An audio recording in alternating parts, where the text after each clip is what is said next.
Okay, ફરીથી એક જે ચેનની સ્પેસ છે એને સ્કીપ કરશું અને નેક્સ્ટમાં ડાયરેક્ટ કાંટો નાખશું.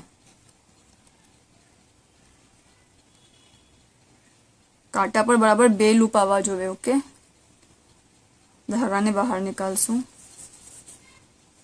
પછી આટો લઈને અંદર નાખશું, બહાર નીકાળશું. ફરીથી કાંટા પર બરાબર 6 લૂપ્સ હોવા જોઈએ અને પછી આને સિંગલ કરશું અને એક ચેન લેશું. ફરીથી જોઈએ, આ એક જે સ્પેસ છે સ્કીપ કરશું ને નેક્સ્ટ ચેનમાં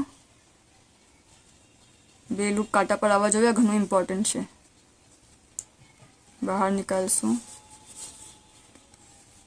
આટો લઈને ફરીથી નાખશું, બહાર નીકાળશું અને હજી એકવાર કાંટા પર બરાબર 6 લૂપ્સ આવવા જોઈએ અને એક ચેન લેશું. આમ अपने लास्ट तक करશું. થોડું આપણે यहाँ तक કરીએ પછી આગળ જોઈએ.